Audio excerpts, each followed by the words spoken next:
I'm Josh Harris, and you're listening to Clear and Loud, a podcast about the ideas, stories, and voices that are shaping our world.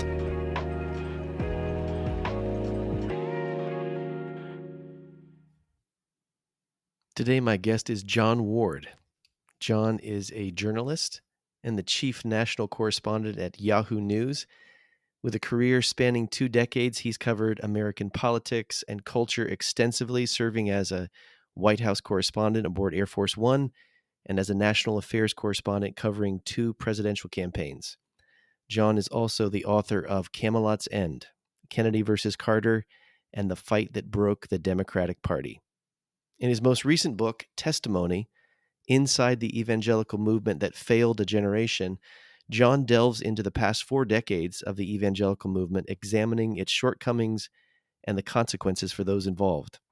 He shares his personal journey of growing up in a Maryland church, breaking away from its rigid, controlling environment, forging a successful career in journalism, and ultimately finding a more profound faith that transcends the religious beliefs of his upbringing. Now, before I dive in, I need to have one of those full disclosure moments. My connection to Jon is more personal than your typical interviewer-guest dynamic. Jon and I share a unique connection because we both attended the same church, a church that I joined at age 22 and eventually became the lead pastor of. So while we weren't close friends, I considered him a friend. We traveled to different church events and conferences together. He was at my wedding. I knew his family. I have a lot of respect for his parents. They're incredible people. In fact, his father was our realtor and helped us buy and sell 3 homes when we lived in Maryland. Chip Ward is a kind and gracious man. So even though Jon and I may have detangled ourselves from our past experiences in the church differently, I think his story is really important. And my hope is that instead of hindering or biasing our conversation, the intersection of our lives and our stories will make it that much better. So here's Jon Ward.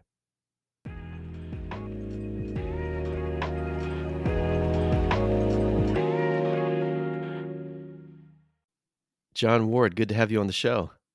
Hey, Josh. Good to see you. Good to see you too. For people who are listening who maybe haven't Googled you yet and don't know what you look like, I've always believed that you look like Ryan Gosling if he became a librarian or a journalist.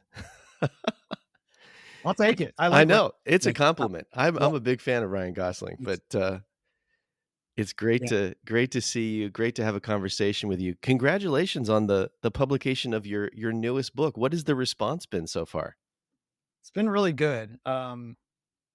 First of all, I just want to say, like, if everybody hated it, I'd still be happy I wrote it because my dad and I are on much better terms on the other side of talking through it. He didn't really like the book, but we talked about it and we're doing much better.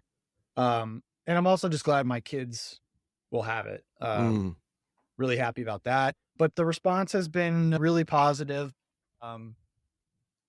There's been some good media hits, but the really valuable stuff comes from the readers who have just kind of like, the theme has been, I don't feel as alone. I don't feel like going crazy. Right. I feel like somebody sees me. This is my story.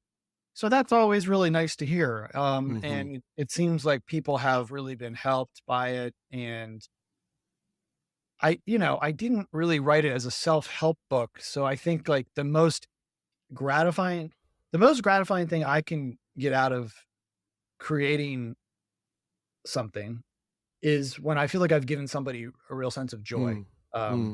It's the same feeling that I get when I listen to a great song, which if I could do that, I would do that, but I can't.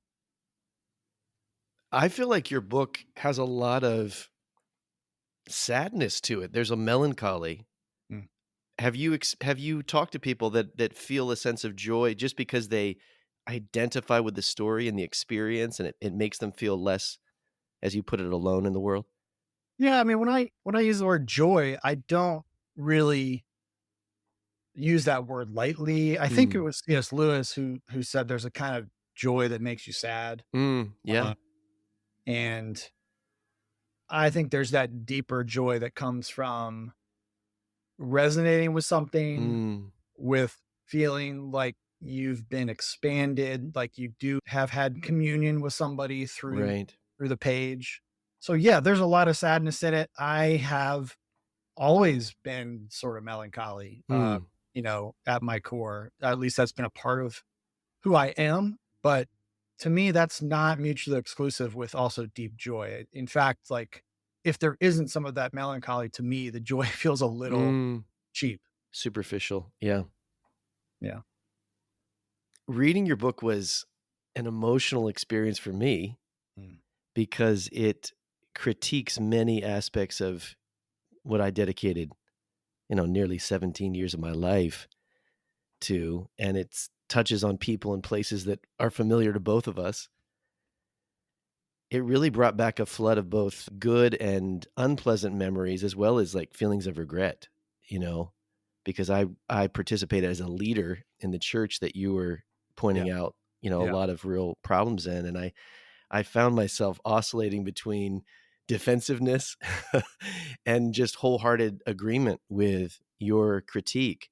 Yeah. But I'm curious for you, what was the emotional impact for you to go back to that era of your life, to revisit what 20 plus years ago Yeah. and think about your upbringing and think about your faith and so on in light of what you know and how you view the world today? What was the writing process like emotionally? I'm trying to find a moment in time that can serve as like an emotional register or toehold, and I'm having trouble thinking of a particular moment. But thinking back to those very early days of meeting in public high schools, seeing women in flowing dresses dancing on stage, remembering Chuck Price playing the trumpet on stage, vague memories of people praying against demons in the walls of high schools. I I actually don't remember having a lot of strong Mm, emotional reactions to that. It's so far ago, it's so long ago that it kind of was almost fun to mm, go to back. walk down memory lane. Yeah. Yeah. And again, like when I looked back at my time of radicalization, it was more just almost like an adventure Mm, of thinking back to and like pulling on threads I hadn't really pulled on before, mm, discovering new angles to it. It was more like a matter of discovery. I think the things that were just hardest to write about were the things that were more recent. mm, Um, and I'll just say, like, I appreciate you saying what you said about your response to it because I recognize that it's a lot easier to critique when you're not in a position of responsibility, which you were. mm, And I feel like I try really hard as I have in journalism in general for much of the last decade to balance critique with empathy, personal empathy, and with an emphasis, I would say, on how culture, environment, and incentive structures shape mm, the decisions of leaders. That's not to relieve anyone of responsibility or even culpability, but mhm, I think I've said this elsewhere. We demonize people all the time. In evangelicalism, we place way too much attention and focus on pastors. And um, just in evangelicalism and in church and in culture generally, we always, I think, can do a better job mm. of looking at things systemically. So, but and on a personal level, I appreciate you saying what you said. I think it's very big of you. Well, I think that's really insightful, the incentive structures and the things that are built up around us that shape a lot of our values wherever we are. It's true in any context, and I think a lot of times we're not as aware of those or honest about those. We can see them more easily in other people, like, "Oh, that person's just doing that because, Yeah. That's their job or that's their community or whatever that might be. But, But even there, a lot of times we'll assume ulterior motives or mm, bad motives, and that might be part of the mix, but we're often not thinking about just like the roles that sincere belief mix with financial incentives to mhm, create a world in which people act out of motives that they think are right. really good. Yeah. Um, There's a complexity there that yeah. yeah. Well, you're a journalist as by trade and also a person of faith, and in this book, you're sharing your testimony, so it's very personal, but you're also commenting on significant political trends that are unfolding throughout your life growing up and so on. Do you think of this book as more memoir or political journalism, or is it a 50-50 split? Probably more of a memoir of a journalist. Yeah. But yeah, honestly, the term I have liked the most was spiritual memoir because it is an Mm, attempt to describe the mix of like real life and spirituality, mhm. with spirituality kind of at the core, I think. I saw one of the endorsements compared it to Don Miller's Blue Like Jazz. I almost feel like it's Blue Like Jazz and Jesus and John Wayne Mm, kind of mixed together in terms of showing the bigger arcs of what's taking place mm. politically and in the church and so on. I appreciate that mix. One of the questions I wanted to ask you as a writer, you know, when you approach stories as a journalist, obviously you're going to sources, you're doing interviews, you're fact checking and so on. Did you approach this book with that kind of mindset when it came to the experiences you had in the church and so on? Did you go and interview people and talk to the people that you were writing about, or how did you balance that, or base more of the memoir style on your own just recollection? No, I didn't really take that approach. That's what makes it more of a memoir than Mm, a work of history. right, Part of the reason I didn't do that is because a lot of it was including characters that I knew would not, want to talk to me. Uh, right. and and then another part of it was just, this is a story of sort of my journey. A lot of Mm, it sort of internal reflections based on observances of things outside me. So it wasn't right. a history of the church. It wasn't a history of evangelicalism. It was sort of I actually like the way you put it. I hadn't thought of it in those terms of, uh, I mean, it's a little presumptuous of me to say, but you said it first. So of Miller and Christian's book, I read Don's book 20 plus years ago, and it had a very healthy impact on me at the Mm. time. So the church that we were both part of figures prominently in your book, Covenant Life Church. I showed up there as an intern in the youth group when I was, I think, 21, and you would have been just a few years younger than me. Um, I wonder if you just set a little context and describe what was what this church was like. I mean, there are people listening who have church backgrounds that would be able to place it in terms of the landscape of different denominations and so on if you described it. But even for a broader audience that might not know exactly what to picture when you talk about growing up in this church that had a massive influence on you. What did it look like? What was it shaped by? I'm actually getting an image of your wedding reception.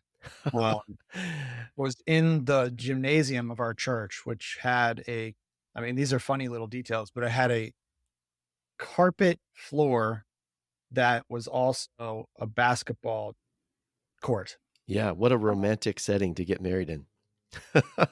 And I remember I was sitting at a table that was right on the, circle where you and Shannon did your, like, first I dance. remember you, like, heard me whispering something to her, and we're like, "Oh, man, this is too much information," or something like that. Isn't that right? I was very uncomfortable because I was way too close to everything. I was like, "Yeah." I remember that. That's hilarious. Yeah. Yeah. Um, so I don't know. There were a lot of things when you came along and I was in this college. What year did you come? I think it was 97. Wow, that's really interesting. That's the year that I went all in on church. In fact, Yeah. it was May of '97. I remember I think one of the first times meeting you going to a care group. I Yeah. think Eric Simmons was leading, and, I remember Jocelyn Jones walking up to it, and I think you were in that same care group. There's gonna be so many, like, old church members listening to this, and they're gonna I be know. just geek out on that.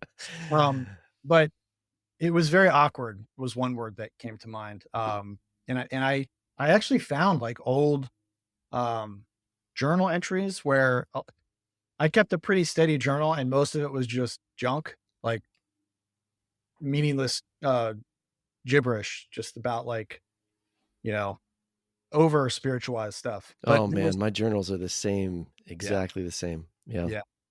But there was one moment where I talked about how incredibly awkward, relations were between men and women, and, Mm, I will say, even I know you've done a whole thing with "I Kissed Dating Goodbye," but even back then, I thought that, and I know you feel like you made mistakes with the book and all that, but I also felt like people took it way beyond what you even wrote, which you mm, probably agree with that too, I don't know.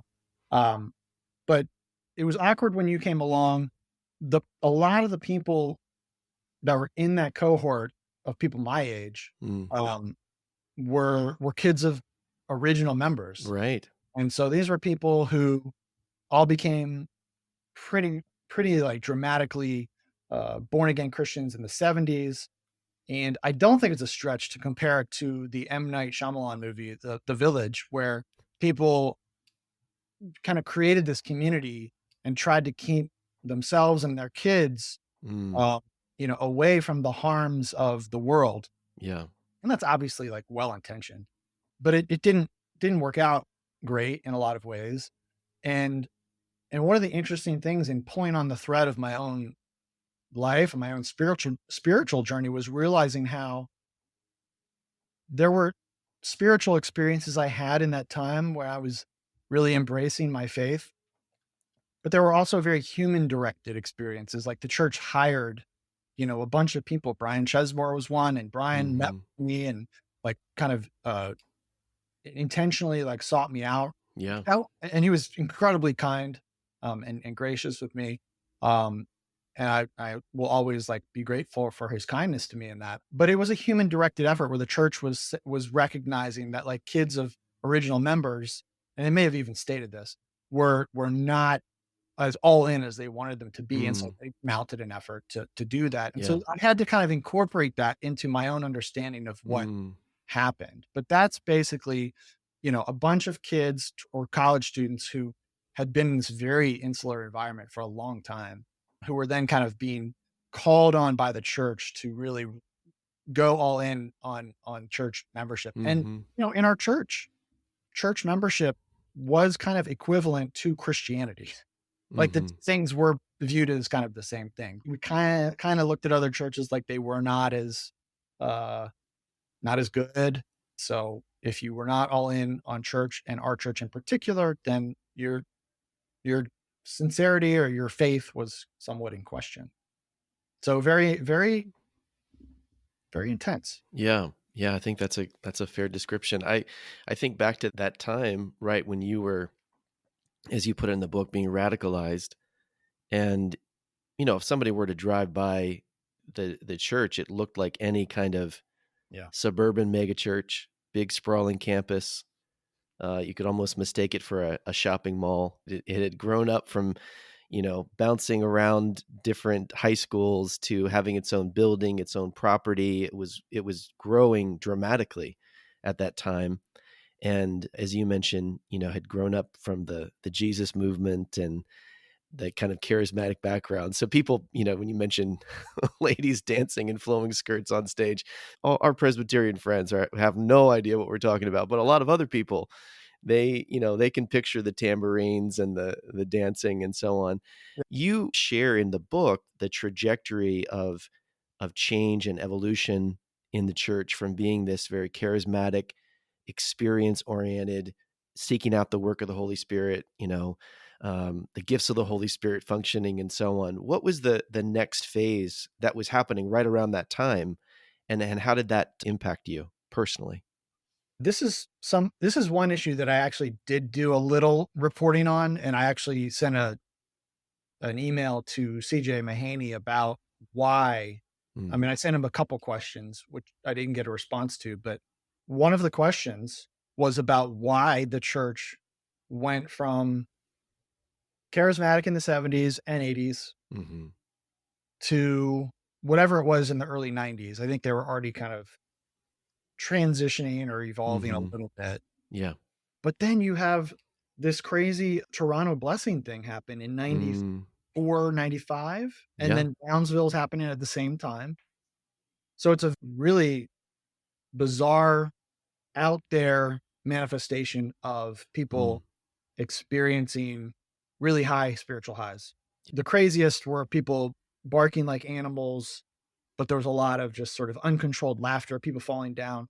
And we had a period of this at Covenant Life. I yeah. think this was before you came. If This you, was before, but the church that I was a part of on the West Coast was experiencing the same thing. yeah. Yeah. I'm just curious how you experienced this move towards, Calvinism and Yeah. Reformed theology. What was that like for you as someone who'd grown up in the church? Did you feel that shift? Oh, 100%. And this shift to Calvinism happened, I'm pretty sure in 97. I still remember that we started publishing a magazine called Sovereign Grace Magazine. And I believe the first issue was Tulip, was the 5 points of Calvinism, Mm. which probably only a new convert to Calvinism would really embrace wholeheartedly because they're so insane. But that was what was on the cover of our magazine. Mm. You know, for people who don't know what tulip is, like my favorite is probably limited atonement, which means that God predetermined before the beginning of time who would go to heaven and who would go to hell, and you have no agency. So you're basically just an automaton. And if you were designated from, number 2000, 2 million, whatever, like you're going to hell no matter what you do, no matter how good of a life you live, how much you love your neighbor as yourself, you're out. Um, so For our Calvinist friends who are listening, I just want to acknowledge that was a terrible straw man representation of Calvinist beliefs. Oh, the Calvinists right now are thinking, "Josh is defending us? We don't want this guy's help." But the big idea is that, you know, the doctrines of grace and the beliefs of Calvinism are not normally linked together with that kind of charismatic emphasis and correct. style of worship and so on. And Yeah. so Sovereign Grace, the movement or People of Destiny at that time was kind of an anomaly. It was like, "Whoa, this is so different. This is so unique." And CJ was leading in that charge. But did it feel like whiplash to you? Because for Well, me, I was no. coming for that, whereas you'd grown up in one thing and then it was like, "Hey, under new management."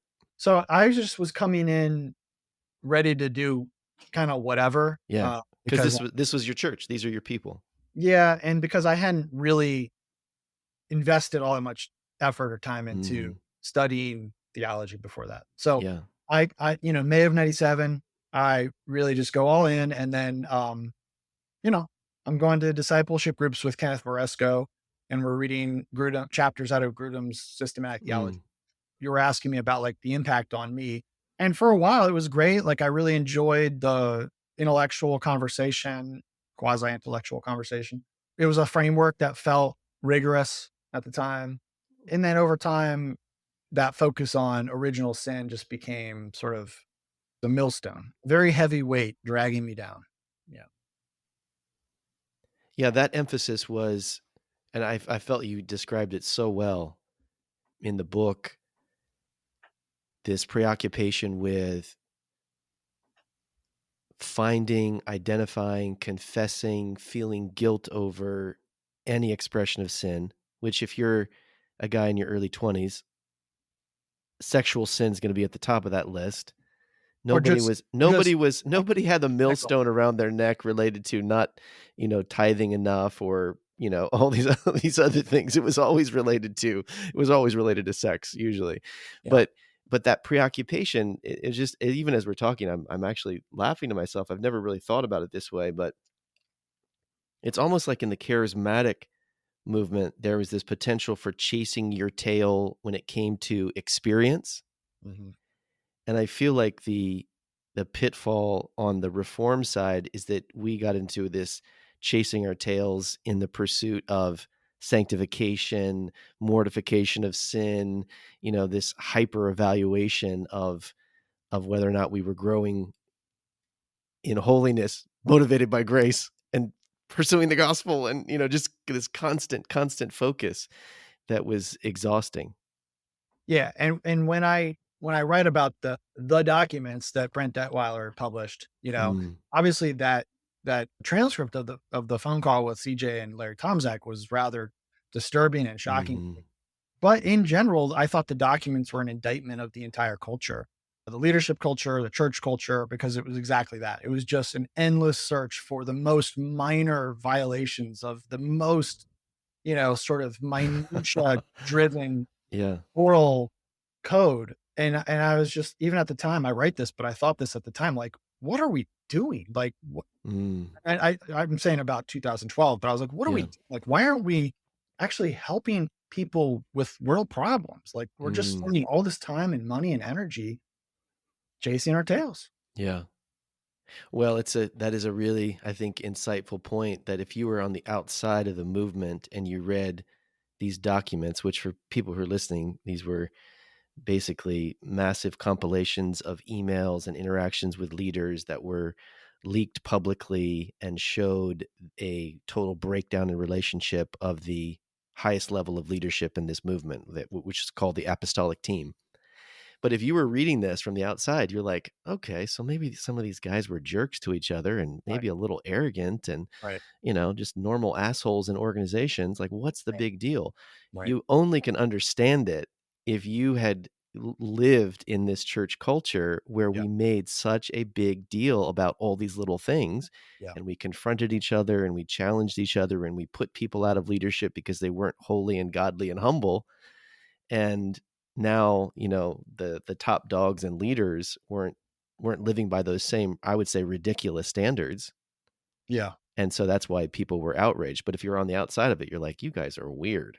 I mean, I call it in the book suffocation, but it's death. That kind of culture was death to my soul and death Mm, to loving our neighbors. Like, it mm. just squelched it. It really was so unhealthy. I appreciate how you balance in your book honoring core spiritual longings, but then you also push to examine them critically. There's one statement you make where you write that the surrender of the will, which can be a wonderful thing in relationship to God and seeking Him and so on, but surrender of the will too often becomes surrender of the mind. And I'm just wondering if you could elaborate on that idea and maybe how you saw that play out. I believe when I'm writing about that, it's somewhat specific to youth group culture, Mm, um, which is where I think a statement like that has particular resonance, because I just remember so many settings in junior high and high school where the leader is saying, give it up for God, don't hold anything back, give all of yourself, surrender yourself to Him. And I talk about how there is something incredibly beautiful mm, out that idea as a principle. But when you are 13 years old in that setting and leaders are telling you to surrender to God, the translation becomes surrender to what we say God is and yeah. we say God tells you to do. Mhm, Like many things in spiritual or religious cultures, it's a very powerful mm, tool. I think when you're an adult, you can still be manipulated with that rhetoric for sure. yeah, But teenagers I think, are particularly vulnerable, and maybe that's, I don't know, but maybe that's why it's used more often yeah. in youth group culture. When I think back to my impression of you, my interactions with you, you stood out to me because you were someone who did ask questions. And I know, like you describe in the book, in your era of being radicalized, you were trying your hardest to go along with, with the way things were working and what was valued there. But you did kind of ask questions. You were, you pushed back in different ways.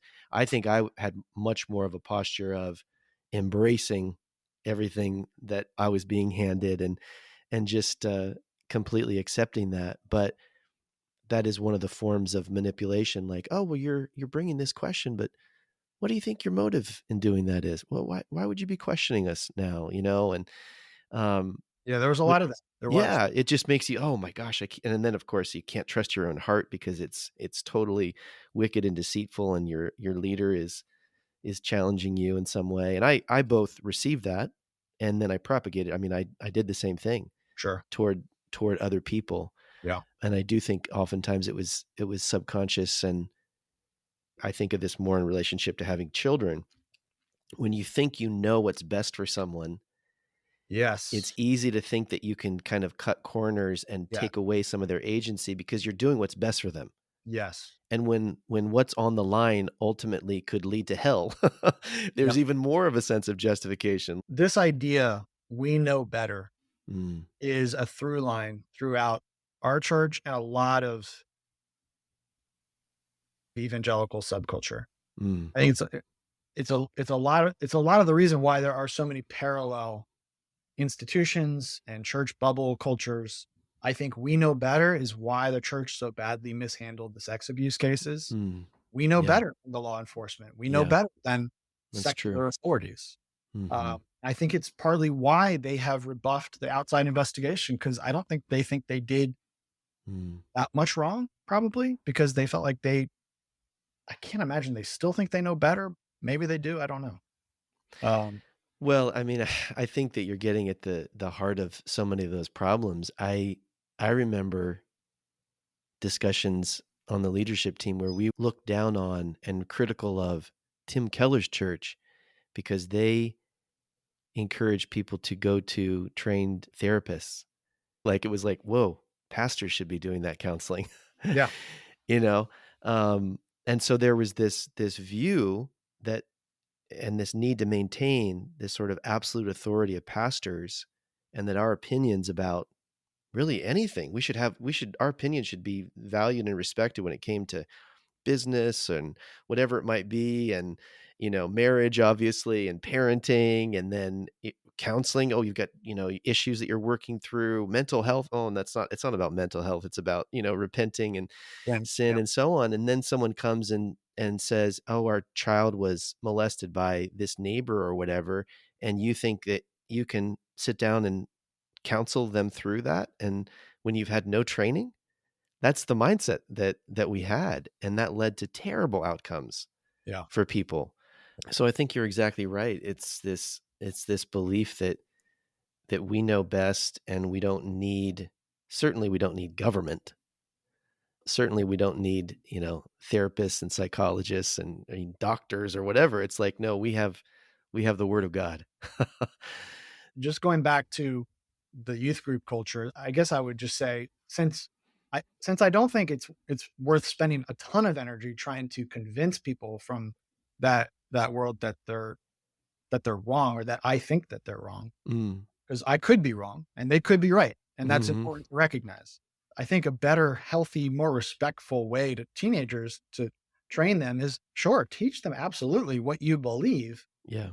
but help them also think critically about it. Mhm.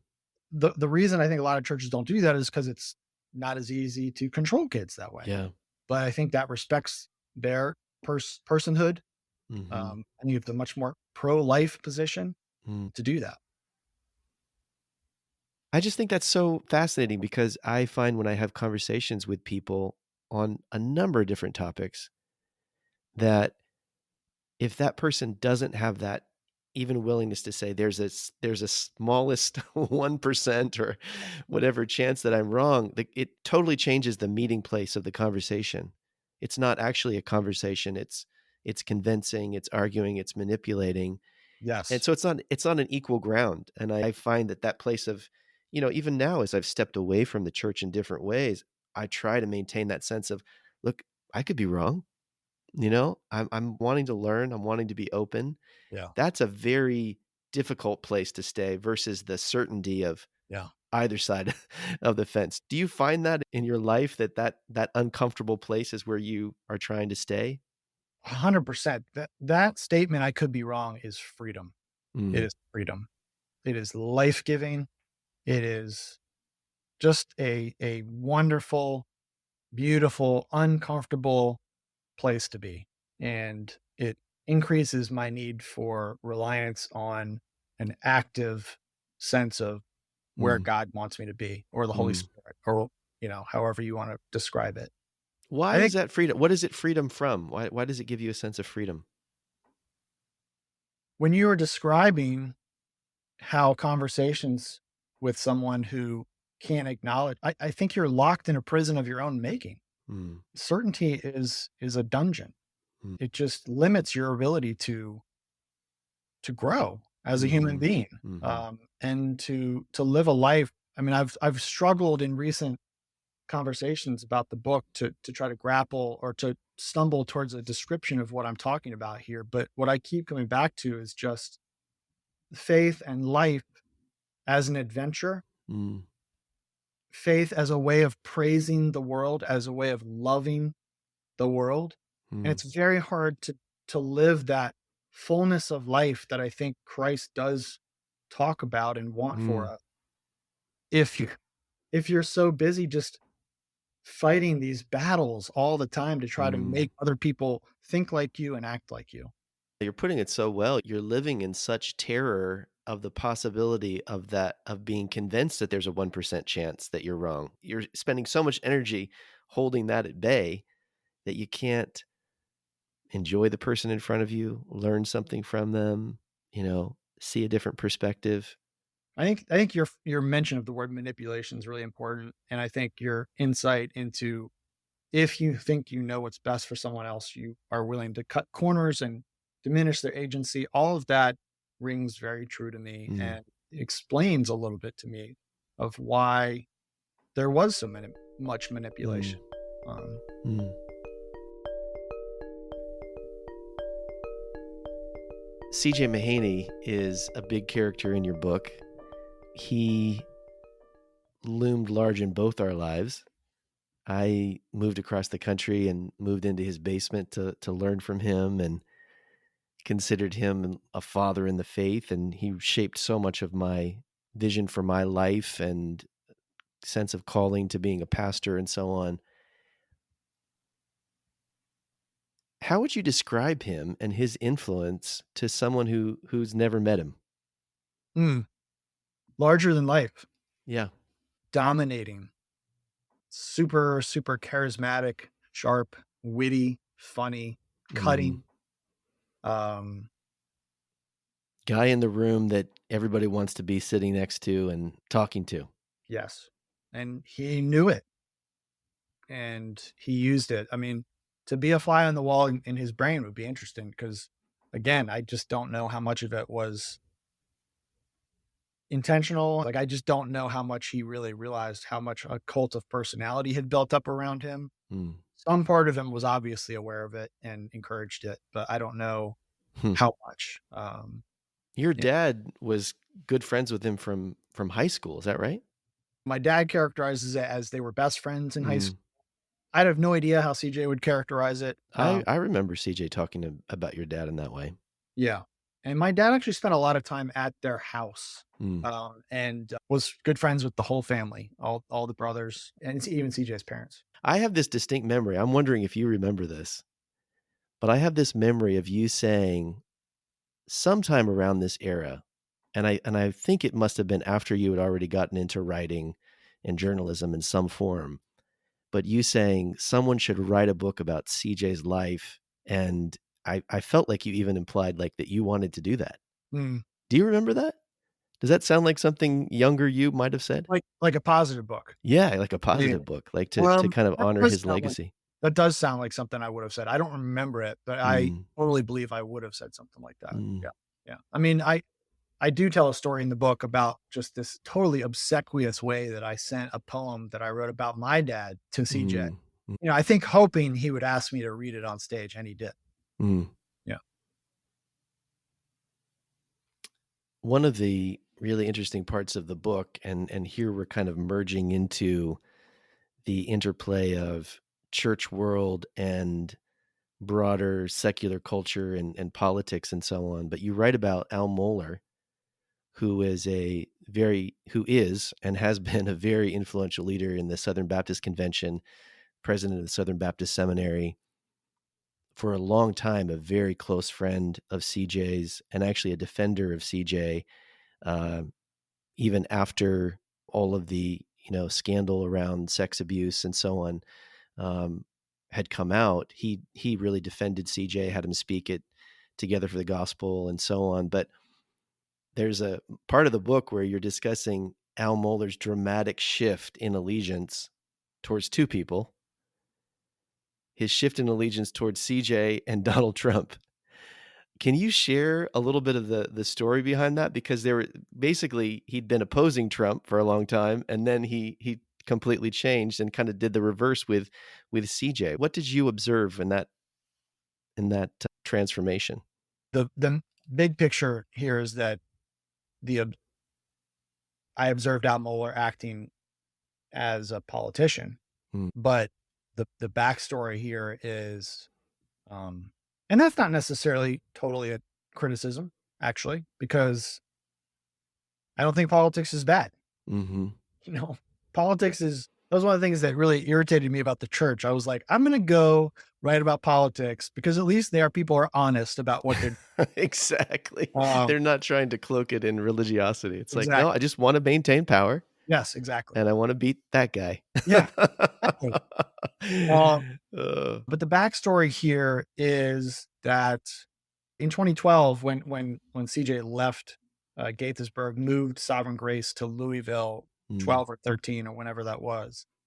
The move to Louisville was quite intentional because that's where Moeller is, that's where Southern Seminary is, mhm, and it was both a marriage of convenience and political power with Moeller and with the seminary because the seminary would provide new recruits for new church plants for to mm, replace the churches that were being lost at the time, which mm, Covenant Life was a part of up in Gaithersburg. right. And so that continued for a couple of years. I don't remember the year when Moeller broke with Mahaney, but he portrayed it as something where he had just found out about Rachel Denhollander's Mm, um, issues, complaints with Sovereign Grace. What was interesting was that at the meeting with Denhollander had actually happened, I think, a year ago. And what mm, was actually happening at the time was the Houston Chronicle were reporting, excuse me, on the Southern Baptist denomination's sex abuse scandal. So, mhm, there was maybe perhaps a motive there to discard things that were weighing him down because Sovereign Grace was actually part of, at that point, had joined the Southern Baptist Convention and was part of right, that issue right. um, and sort of seeking to minimize the damage from the Houston Chronicle story. At that same time, Mueller was going on CNN and criticizing Trump and saying, evangelicals will lose credibility for a generation if we support him.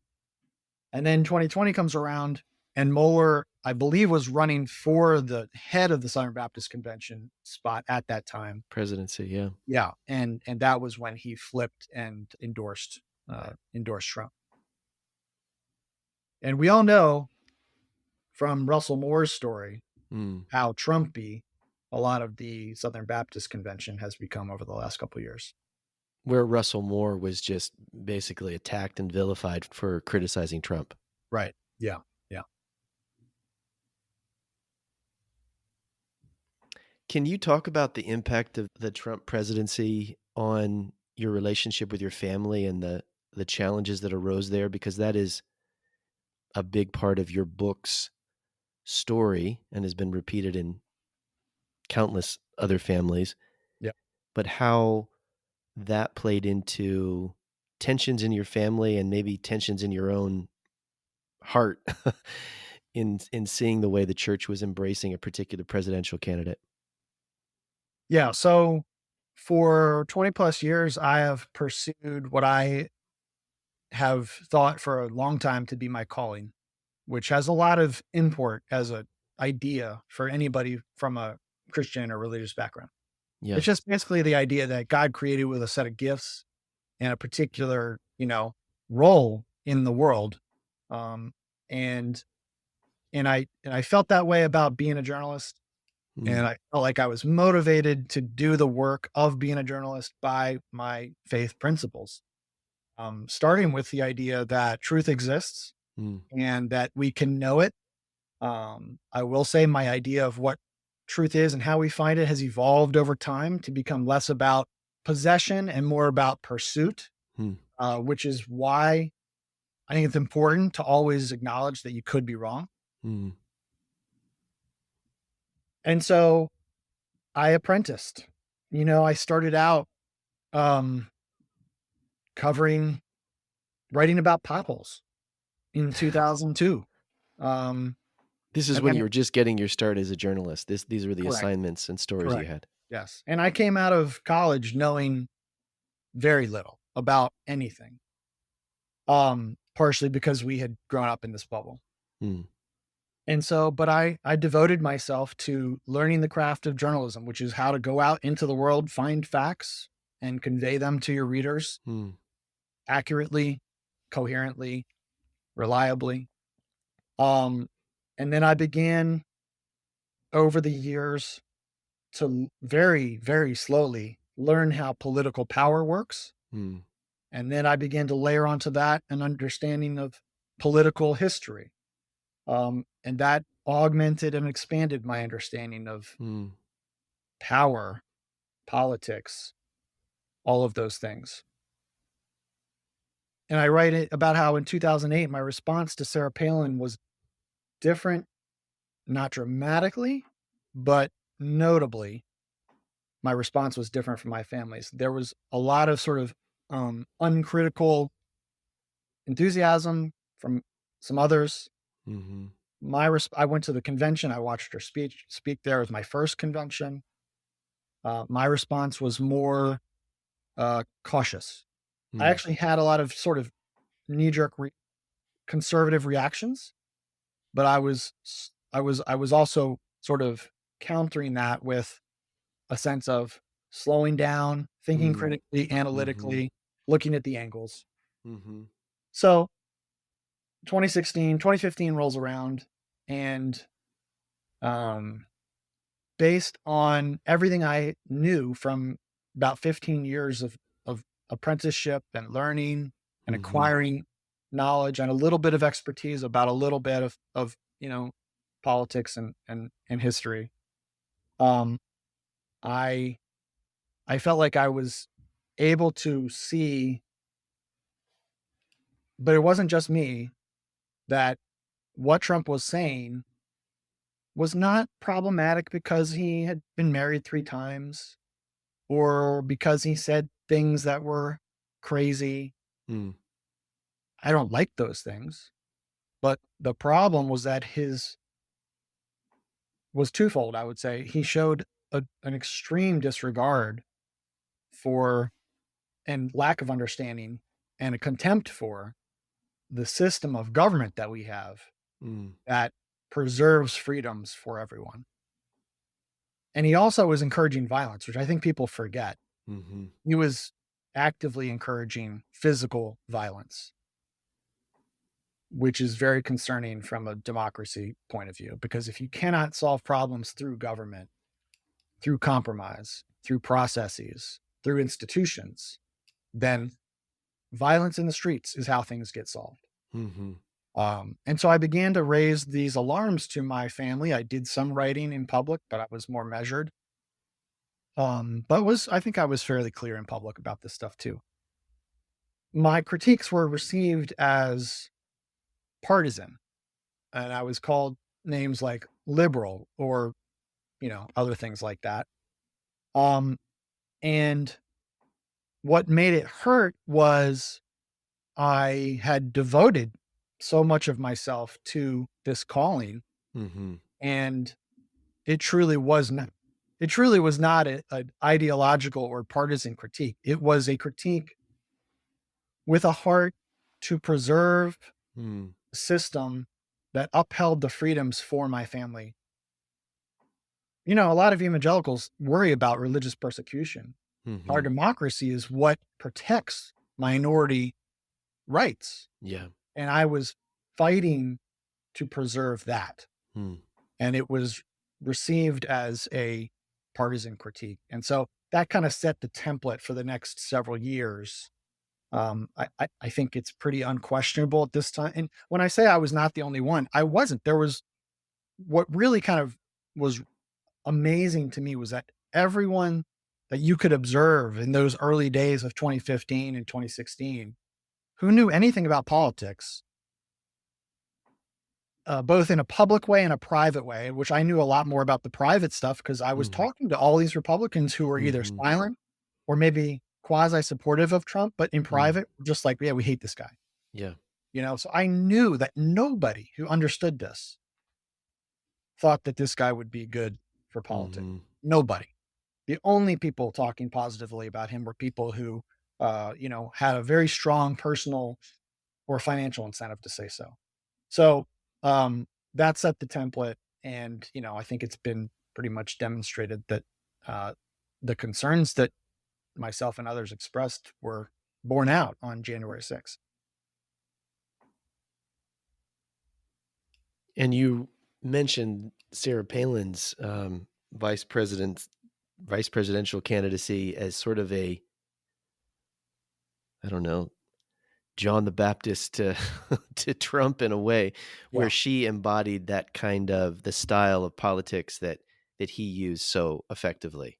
yeah, very much so. And you also saw, leaders from the what's now known as the New Apostolic Reformation, leaders who also started out amazingly enough in Covenant Life Church, like Lou Engle, Mm. using comparisons to Old Testament Yeah. figure Yeah. like Queen Esther Yeah. for Palin that Right. prefigured or Mhm. foreshadowed the way that Lance Wallnau would talk about Trump as King Cyrus. So it's these Yeah. very Yeah.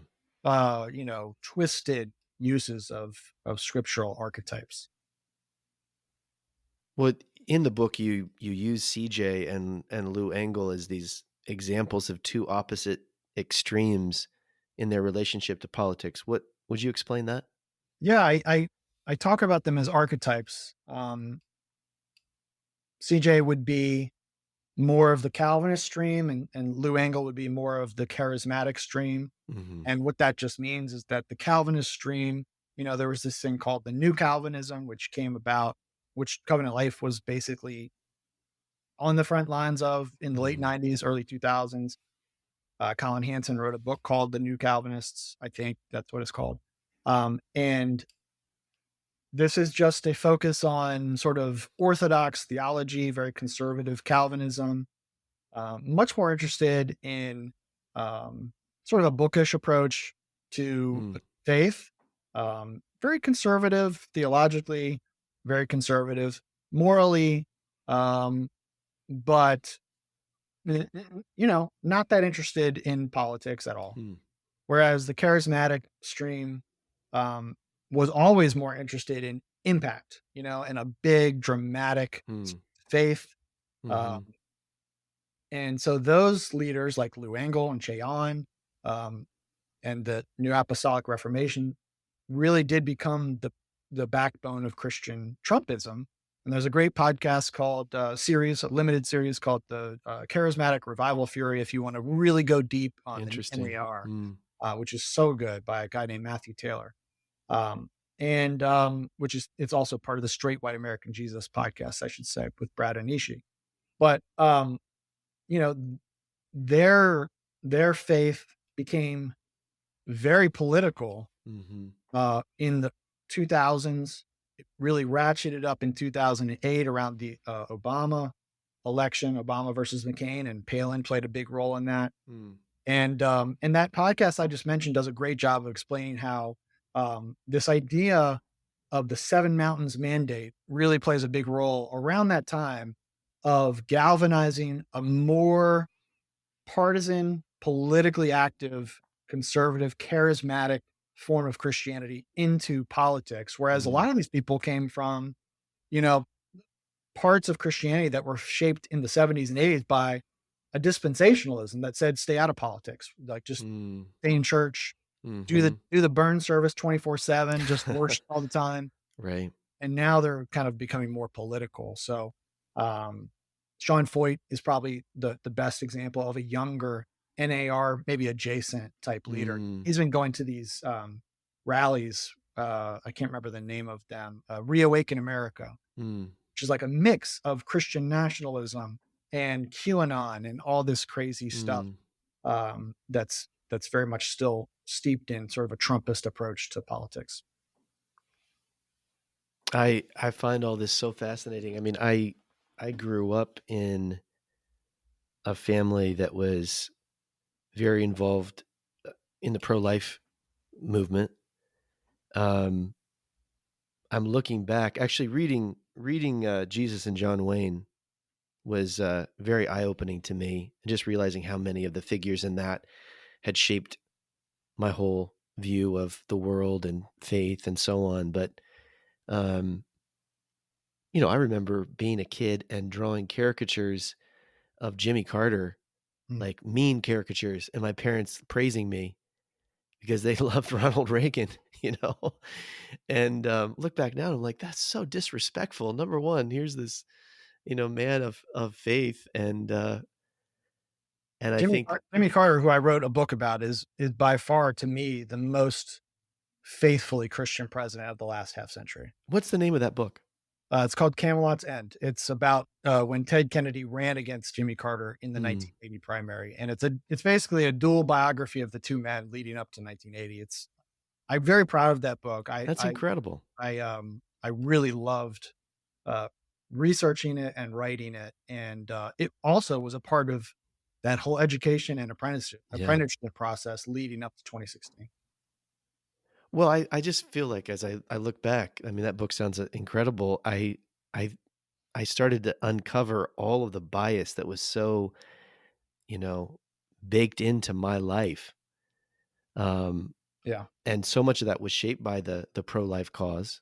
It Mhm. was kind of like because that's murder, then, you know, any action of vilifying the other side is completely warranted and justified, and then you start building in this sense of identity in your cause, and you feel attacked because of the way the culture is ungodly in different forms and so on. Yeah. And, I mean, growing up with Rush Limbaugh on the radio all the time, and then when I moved out to the DC area, that was right during the Clinton, uh, era, and where I do remember CJ being involved in politics was he preached a sermon. This, I think, was before I got there, but he preached a sermon on why he must resign because Bill Clinton lied about Monica Lewinsky. Interesting. Um, the other sermon that I remember CJ preaching on, and we would always, it was very, tied to elections. We would speak on pro-life causes or, anti-LGBTQ kinds of sermons whenever there was some kind of election. We wouldn't do it any other time, but that would sort of force our hand. Like wings of the church were sort of pushing on, you need to say something. And so we'd do a sermon, that kind of thing. But I remember CJ doing a sermon basically, supporting the Iraq war and saying it was a just war. Mm. Um, Going out of his way to do that, encouraging other Sovereign Grace Church, pastors to go back and do the same, which I think is really interesting. But Oh, I moved to Canada in 2015, and so I was just watching from a distance during the primary season and Trump, running, and was just watching in disbelief. And I don't know how much of it is like, this is where I can struggle. I don't know if I was changing, I was becoming more progressive because I'd stepped away from that setting or living in Canada or whatever it might be, or if that world and that movement like radically shifted like in its pace of what it was about. But it felt like this unveiling where it's like, here's Trump and we're all supporting him. And for me, it felt like this is total hypocrisy from everything that I've been taught about, character and all those things. Sure. And yet, because it felt like because of the pro-life position in particular, there Yeah. was just total allegiance to him, and maybe total allegiance to him and total hatred of Clinton. Yes. That was such a real thing. Absolutely. But, for me, and I am getting around to a question for you, but for me, that process of watching the embrace of Trump, it did affect my, I guess you could say that it affected my faith in a way of feeling like, if you guys can do this, how real is any of this shit? You know what I mean? I mean, and I know that that is not cause to step away from faith. Politicians come and go, generations come and go.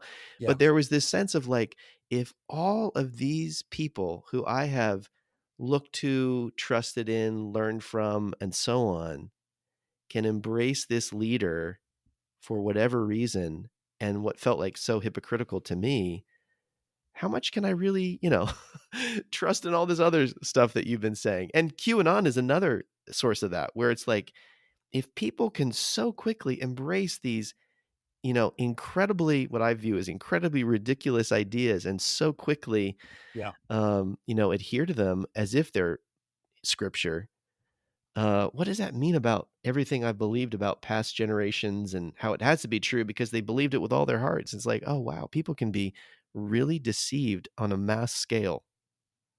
So Yeah. I just like for you as a journalist, I know we're at different places in relationship to faith, but for you as a journalist, observing all of that, seeing this animosity toward you, you know, bringing any critique of Trump, especially from Christian circles, how did that affect your faith and your confidence? Yeah, I mean, well, the dynamic you describe of wondering how much of this is real anymore is one that I've heard many people express. Mm, I certainly can relate to that. I think a thing that my book is doing that other books, Kristen Dumais' book, um, like there's probably a dozen books you could rattle off that probably mm, do this, are raising the question of how much of evangelicalism is, as Greg Thompson, who co-wrote Reparations with Duke Kwan, says, how much of it is a cultural construct mm, that thinks of itself as a theological construct. mm, And I think the answer that a lot of people are putting forward is a lot of it is. mm, Um, and I think Jamie Smith's book, How to Inhabit Time, does a great job of talking about how one of the fundamental flaws, maybe, of evangelicalism is that we tend to think of our views as hatched rather than formed. Uh, mm, Formed is something that happens over time through deposits of politics and culture and mm, people influencing over time.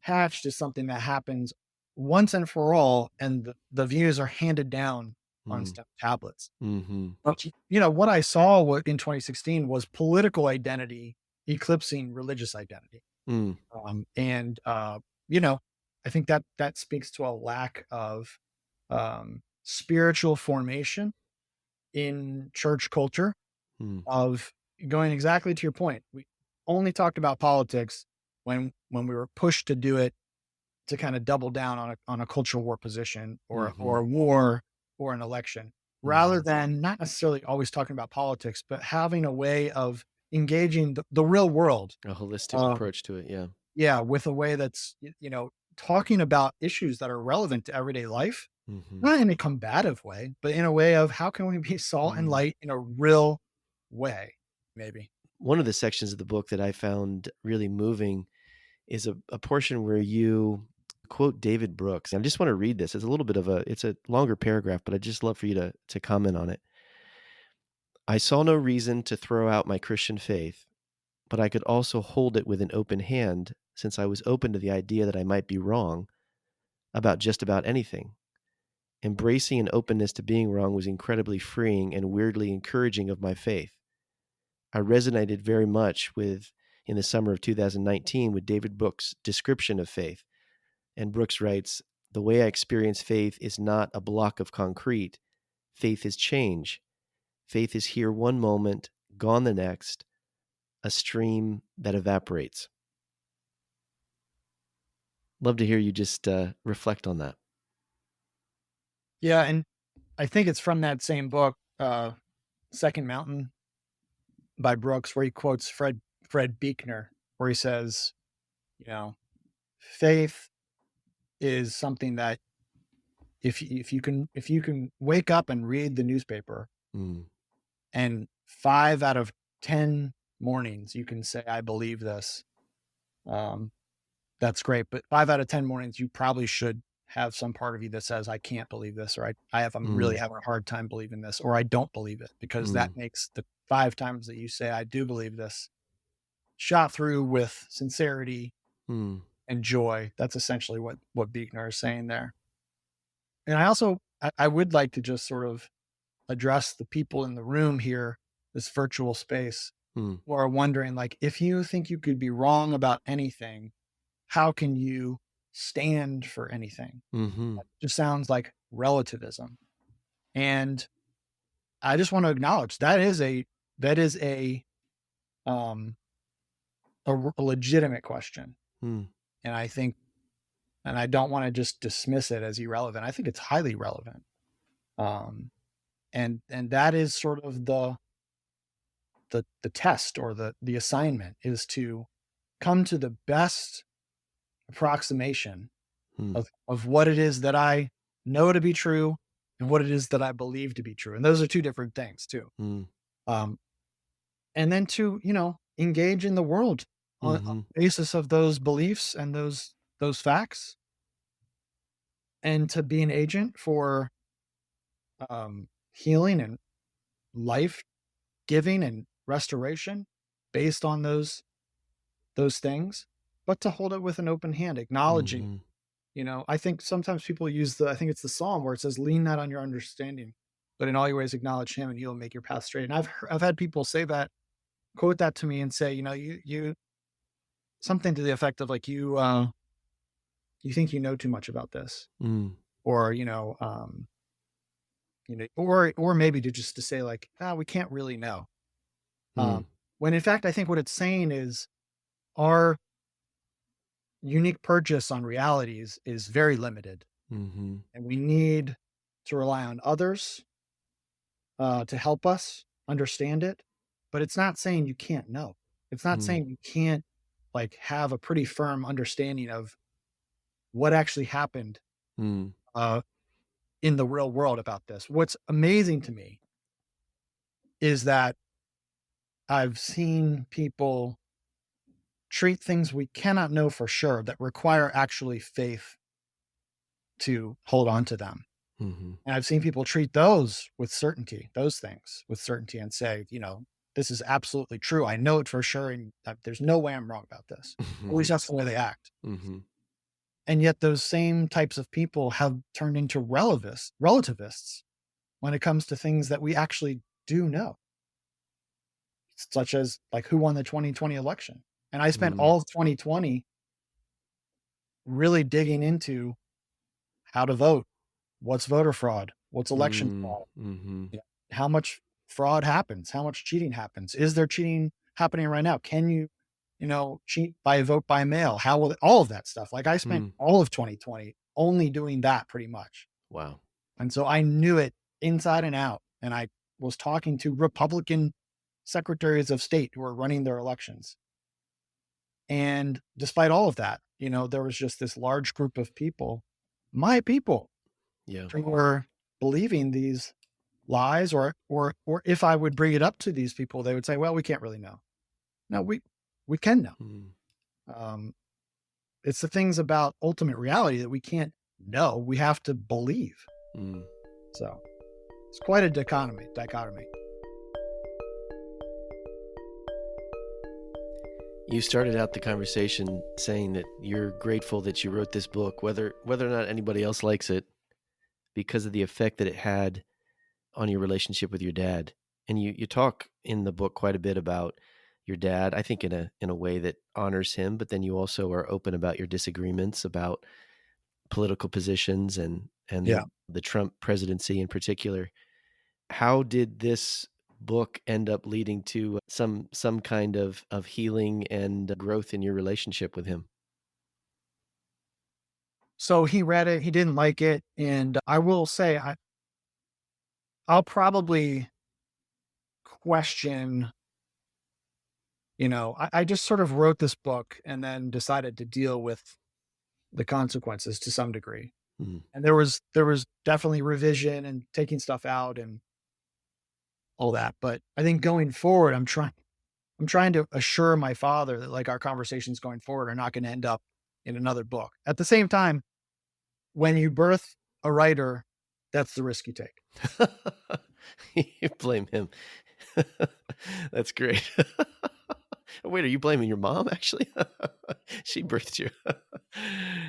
Uh, I mean, there is an element to yeah. being a writer that it's just part of how you make sense of the world. But Mhm. I acknowledge to him that like I'm like he's expressed caution about things being shared. So Mhm. I'm just trying to be respectful of that. But I think it's fine to say he didn't like reading it. He did say he liked parts of it. Uh, Mhm. but he had a negative reaction. But we talked about it. We spent hours talking about it. That's good. And the main thing that I just expressed to him is I said, I don't care if we disagree about politics. I just want you to take an interest in who I am as your son Mhm. and in my career and in my life and just cheer me on. Like, Mhm. you don't have to agree. And I'm not going Yeah. to interpret it as you agreeing. But I Mhm. do crave my father's Mm. support and Mhm. cheerleading. And he heard me on that. And I'm not sure we would have had those conversations if I hadn't written the book. Can I read a quick quote from Bruce Springsteen? It's from Definitely. his memoir. Uh, we honor our parents by not accepting as the final equation the most troubling characteristics of our relationship. You work to turn the ghosts that haunt you into ancestors who accompany you. Mhm. That takes hard work and a lot of love, but it's the way we lessen the burdens our children have to carry. I work hard to be an ancestor. Mhm. I hope my summation will be written by my sons and daughters with our family's help and their sons and daughters with their guidance. Um, That's powerful. it's an amazing quote. Yeah. What's your hope for the effect that this book would have on your kids? I'm just glad they'll know a little better who I was. Mm. And they don't have to agree with me either. Matter of fact, I expect them to disagree with me. Um, and I'm going to read one more lyric because it's from Bob Dylan.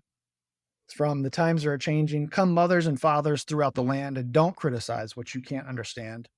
Your sons and your daughters are beyond your command. Your old road is rapidly Mm. aging. Please get out of the new one if you can't lend your hand for the times they are changing.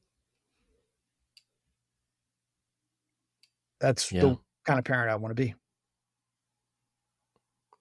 Well, John, from the earliest days that I first met you, now 20 plus years later, just as someone who's a peer and you know, a fellow former member of Covenant Life Church, just want you to hear I really respect you.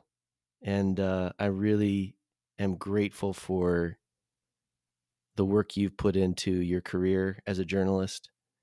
Um, the criticism and the attack on journalists and the media that took place under Trump and it's still, I think, taking place in significant ways made me more grateful than ever for free press, independent press. Yeah. I've been on the receiving end of critique, and rightfully so, from media. But that accountability and that attempt, at least, to tell the true story is something that I'm really grateful for. I'm grateful that you're a part of that. Um, and I appreciate your story being shared through this book. I think it's going to help a lot of people who have walked a similar path or confused about things they see in the world and maybe in their own families. So thank you for the work you put into making that possible. I really appreciate it. Thanks for saying that, Josh. I want to say one thing about criticism of in the church and then one thing about you. I would just say I think a lot of church cultures have trouble hearing criticism. Mm, But if you look at the way that political power is held accountable by the press, hmm. not perfectly, Yeah, but accountable, how much more should spiritual power be held accountable? it's And I true. think a lot of church cultures bristle when Mm, people, not everybody has to be what I call a border stalker in the world. Not everybody's supposed to be a border stalker who's uncomfortable in almost every setting, mm, but has a little bit more freedom to speak their mind hmm. or to say truths or uncomfortable things. Yeah. But every subculture needs Hmm. those people. And so as much as we need the border patrollers, we also need the border stalkers. It's Hmm. very much, different types and different roles. And then the last thing I would just say is I would just like to publicly say that I watched you walk through the period of separation in terms of covenant life, leaving sovereign grace and dealing with all the chaos and the criticism of whatever it was. I always thought that you handled that very admirably. And I appreciated your desire to try to be responsive and to break out of that sort of we know best Mm, model. And I think you got handed a tough situation. And I I don't make light of that at all. I think it was a really, really hard situation that you got thrown into. And I know you probably made many mistakes, some of which you're aware of and we're aware of, and some of which definitely. not. But I just wanted to say that, and I just wanted to say thank you for having me on. Appreciate that, John. Thanks for coming on and having the conversation. You bet. Appreciate it. Thanks for listening to the Clear and Loud podcast. I'm your host, Josh Harris. Our producer is Pam Cameron, and this episode contains music by Jeremy Yaddo at Music for Podcasts. If you like what you hear, give us a boost by subscribing or leaving a review on Spotify or Apple or wherever you listen. We'd also love your feedback on today's episode. Or if you have a question you'd like addressed on a future episode or a guest you'd like us to consider, email us at hello@clearandloud.com. You can also shoot us a direct message on Instagram. Our handle is @clearandloud. Thanks for listening, and we'll see you next time.